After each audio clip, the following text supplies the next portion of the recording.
Bonjour Guy Carros, vous êtes président en exercice de l'école de la cause freudienne. Vous avez aussi été directeur de 3 congrès People par le passé. Et comment résonne pour vous le titre du prochain congrès People qui se déroulera à Bruxelles au mois de juillet, l'inconscient et le cerveau, rien en commun?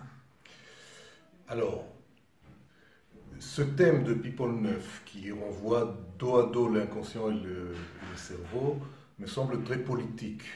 Il est politique dans le sens de ce que Lacan disait par rapport à l'inconscient.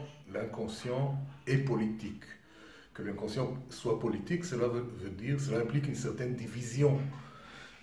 C'est-à-dire que dans la politique, il suffit de voir la démocratie, il y a une division. On voit la pluralité des partis politiques est une division irréductible.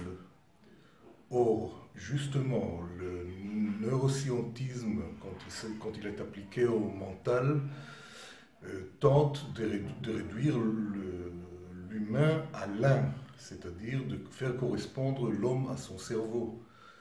Là, la politique s'arrête. Il y a là une résonance même avec le totalitarisme, c'est-à-dire là où il y a une division, la réduire à zéro. Et donc, ça nous conduit à la question de la responsabilité, puisque une fois qu'on réduit l'homme à son cerveau, il est très difficile de situer sa responsabilité.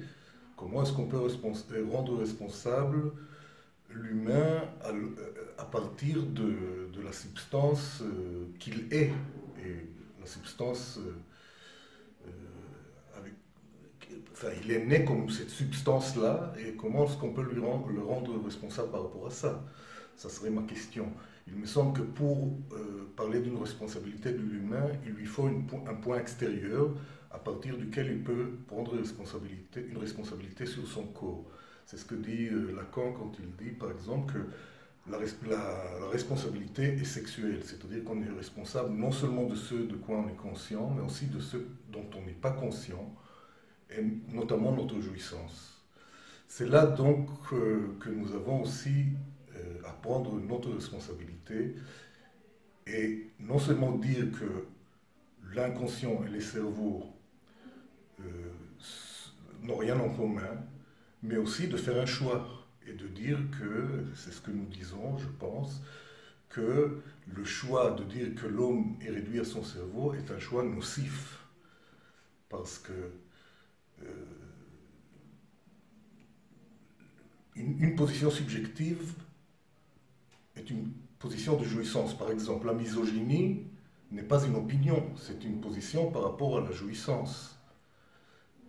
Si je ne parle pas de ma misogynie, grand est le risque d'un passage à l'acte, c'est-à-dire un passage à l'acte violent contre une femme ou des femmes.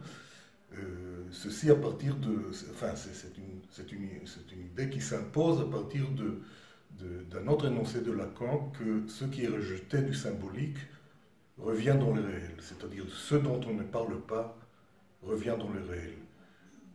Considérer que l'homme est réduit à son cerveau dégrade la parole. Il y a déjà des lieux où on pense que finalement, pourquoi faire parler avec les patients, puisque de toute façon, on peut mesurer la substance cervicale. Voilà ce que ce thème me fait penser. D'accord. Merci beaucoup à vous.